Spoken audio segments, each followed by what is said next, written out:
আসসালামু আলাইকুম। দূরের এবং কাছের যারা আমাদেরকে দেখছেন, আমরা এই মুহূর্তে আছি ১৯ নং পূর্ব চরমোটো ইউনিয়নের ৬ নং ওয়ার্ড দক্ষিণ জগৎপুর অংশ। যার সামনে আছি দেখেন, ওনার নাম হচ্ছে হুমায়ুন কবির। উনি রিক্সা চালাইতেন এবং রিক্সা চালিয়ে জীবিকা নির্বাহ করতেন। ওনার 3 মেয়ের বিয়ে হয়েছে। 2 বিয়ে হয়েছে। 1 মেয়ে। বিয়ে না। আচ্ছা, 2 মেয়ের বিয়ে হয়েছে এবং 1 মেয়ে অবিবাহিত, আর 1 ছেলে ও বিয়ে করেছে এবং আলাদা। তো ওনার আসলে ওই যে 1 বছর 1.5 বছর আগে উনি প্যারালাইজড হয়ে গিয়েছেন, অর্থাৎ স্ট্রোকজনিত কারণে ওনার এই হাত এবং এই পা প্যারালাইজড হয়ে গিয়েছে, যে কারণে তিনি এখন আর রিক্সা চালাতে পারেন না। চালানোর কারণে এখন উনি ওই যে প্রপার ট্রিটমেন্টটাও নিতে পারেন না আর্থিক সমস্যার কারণে। ডাক্তার বলছিল যে আপনার এই হাত এবং পা ঠিক হবে যদি মানে ঠিক মতো আপনি চিকিৎসা করান, কিন্তু উনি আর্থিক অসচ্ছলতার কারণে উনি চিকিৎসা করাইতে পারে নাই। এখন আমাদের কাছে উনি আমাদের মুফতি আবদুল্লাহ মারুফ সাহেবের ওয়ার্ডের ওনার উনি যে এলাকায়, ওই এলাকায়, আর আমিও পাশেই। আমার সাথে রবি আছে, মোবাইলে যে ভিডিও করছে রবি, মোহাম্মদুল্লাহ রবি, যা সবাই চিনেন। আমাদের 3 জনের বাড়ির মাঝখানে ওনার বাড়ি। আমার বাড়ি থেকে আধা কিলোমিটার দূরে, মুফতি সাহেবের বাড়ি থেকেও আধা কিলোমিটার দূরে, আমাদের রবির বাড়ি থেকেও আধা কিলোমিটার থেকে একটু কম। তো উনি আমাদের কাছে যোগাযোগ করেছেন যে ওনার চিকিৎসার বিষয়ে, বিশেষ করে চিকিৎসার বিষয়ে একটু সহযোগিতা করার জন্য, যাতে করে উনি ট্রিটমেন্ট নিতে পারেন। তো আসলে আমরা তো সহযোগিতা বলতে আমি মুফতি সাহেব, আমাদের তো আমরা সকলেই জানেন আমাদের অবস্থা। আমরা আসলে অসহায় চিকিৎসা বঞ্চিত মানুষদেরকে বা যাদের আর্থিক অসচ্ছলতা আছে, তাদের হয়তো ভিডিও দিয়ে আপনারা যারা মানবতাবাদী মানবসেবী, তারা হয়তো একটু আর্থিক সহযোগিতা করেন। তো এই বিষয়েও আমরা আপনাদের সহযোগিতা কামনা করছি।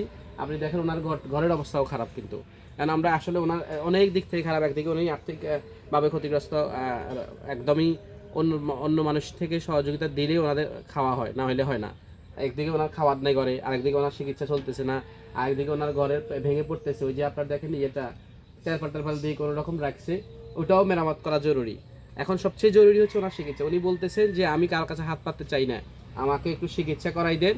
আমি চিকিৎসা যদি সুস্থ হই, আমি আবার রিক্সা চালাবো, অথবা একটা কাজ করে আমি আমার এগুলো ঠিক করব, ঘর ঠিক করব, খাবার দাবার ব্যবস্থা হবে।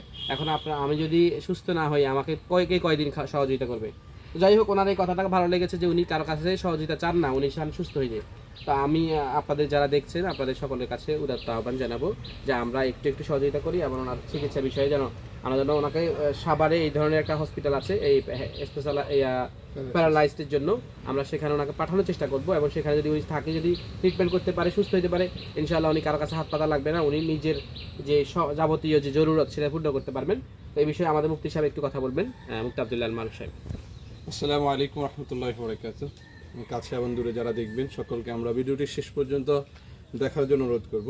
আসলে মহাগ্রন্থ আল কোরআন আল্লাহ তাআলা বলেছেন, ওয়া মা তুকদ্দিমু লিআনফুসিকুম মিন খায়রিন তাজিদুহু ইনদাল্লাহ। অর্থাৎ তোমরা পৃথিবী থেকে যাওয়ার আগে তোমাদের নিজের জন্য কিছু প্রেরণ করো, যেটা তোমরা সেখানে পাবে। এছাড়া সূরা ফাজিরের মধ্যে রয়েছে, ইয়াকুলু ইয়া লাইতানি কদ্দামতু লিহায়াতি। আমাদের হয়তো অনেকের সয় সম্পত্তি রয়েছে, অনেকের আর্থিক অবস্থান রয়েছে, কিন্তু এই যে আমাদের এক ভাই গরিব অসহায়, আমাদের ১৯ নং পূর্ব চরমোটো ইউনিয়নের ৬ নং ওয়ার্ড, আমি যদি বলতে চাই যে বৃহত্তর চরমোটোয় সবচেয়ে কোন ওয়ার্ডটা বেশি বড় লোক, সেটা হলো ১৯ নং পূর্ব চরমোটোর ৬ নং ওয়ার্ড। এখানে যথেষ্ট প্রভাবশালী বিশিষ্ট প্রবাসী ব্যবসায়ী রয়েছেন।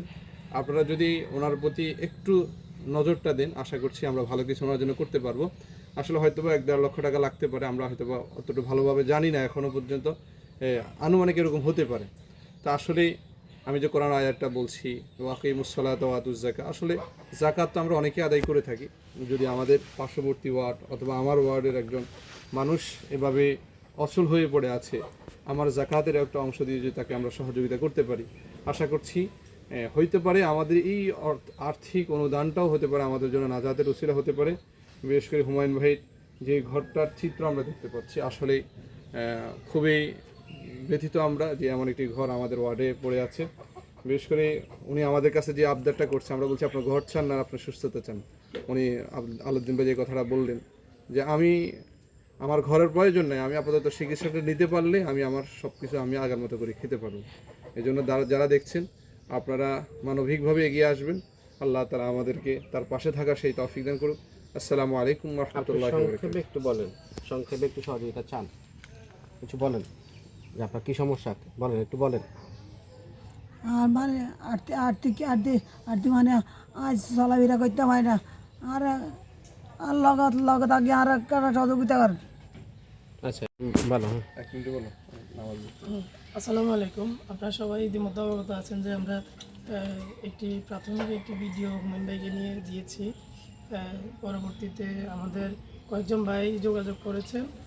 আমাদের মুফতি মারুফ ভাই এবং আলাউদ্দিন ভাই আজকে আসছেন। ওনারা সহ আমরা সর্বোচ্চ চেষ্টা করতেছি হুমায়ুন ভাইয়ের পরিবারের পাশে থাকার জন্য এবং ওনার চিকিৎসার জন্য। আশা করছি পরবর্তীতে আপনাদেরকে আমরা আবারও আমাদের এই ফেসবুকের মাধ্যমে আপডেট জানানো হবে। ধন্যবাদ সবাইকে।